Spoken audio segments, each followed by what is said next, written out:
अस्सलाम वालेकुम viewers, welcome to my YouTube channel. आज की ये वीडियो 3D वाटर साइकिल से मुतल्लिक है। इस वीडियो में आप देख सकेंगे कि स्कूल प्रोजेक्ट्स के लिए 3D वाटर साइकिल कैसे बनाया जाए। 3D वाटर साइकिल बनाने के लिए एक कार्डबोर्ड लें और 10 सेंटीमीटर रेडियस का एक सर्कल कट करें। ग्रीन और ब्लू चार्ट्स लें और 10 सेंटीमीटर रेडियस के इनके सर्कल कट करें। 4 सर्कल हमें चाहिए ब्लू और 1 ग्रीन।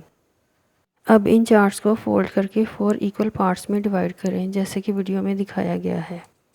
अब इन सर्कल्स का 4th पार्ट कट कर लें और इसे ग्लू लगाकर कार्डबोर्ड पर चिपका दें, जैसे कि वीडियो में दिखाया गया है। अब बाकी के 3 पार्ट्स लें और सेंटर वाले पार्ट को 2 पार्ट्स में डिवाइड करें और इसे ग्लू लगाकर आपस में जोड़ दें। इस तरीके से ये कुछ इस तरह से फिर आपको नज़र आएगा। इस तरह से तमाम पार्ट्स को तैयार कर लें। अब इन चारों पार्ट्स को ग्लू की मदद से आपस में चिपका दें। ये एक अम्ब्रेला की शक्ल में आ जाएगा। अब इसे पहले से तैयार की गई बेस के ऊपर ग्लू की मदद से जोड़ दें। ये कुछ इस तरह से नज़र आएगा।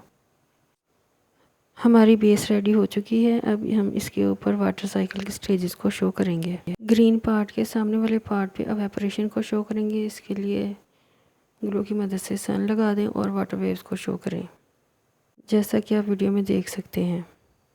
कंडेंसेशन को शो करने के लिए लाइट ब्लू चार्ट्स की बारीक से स्ट्रिप्स काट लें और इन्हें किसी भी पेंसिल के ऊपर रोल करें। ये कुछ इस शक्ल में आ जाएंगी। अब इन्हें ग्लू स्टिक की मदद से इसके ऊपर चिपकाएं, जैसे कि वीडियो में दिखाया गया है। वाटर वेव्स को कट करें और ग्लू की मदद से चिपका दें। अब कॉटन लें और इसके स्मॉल पीसीस को ग्लू की मदद से इसके ऊपर चिपकाएं, क्लाउड्स को शो करने के लिए। रेन ड्रॉप्स को कट करें, वाइट धागा लें और इसके ऊपर ग्लू की मदद से इन्हें चिपका लें और इन्हें कॉटन के साथ जोड़ दें। ये कुछ इस तरह से नज़र आएगा आपको। अब प्रेसिपिटेशन शो करने के लिए इन क्लाउड्स को ग्रीन पार्ट के ऊपर चिपका दें। अब कलेक्शन को शो करने के लिए एक पॉलीथीन बैग लें, इसे रोल करें और ग्लू की मदद से इसे ब्लू पार्ट पे चिपका दें। अब 14 बाई 14 इंच का कार्डबोर्ड लें और इसके ऊपर शीट को जोड़ लें। सेंटर में ग्लू की मदद से वाटर साइकिल को जोड़ें और वाटर साइकिल की तमाम स्टेजेस को शो करें। अब एक double sided 3D water cycle का टैग तैयार करें और इसे सेंटर में लगा दें। 3D वाटर साइकिल रेडी हो चुका है, आप देख सकते हैं। आई होप आपको ये वीडियो अच्छी लगी होगी। खुश रहें, खुशियाँ बांटें। नेक्स्ट वीडियो तक के लिए अल्लाह हाफ़िज़।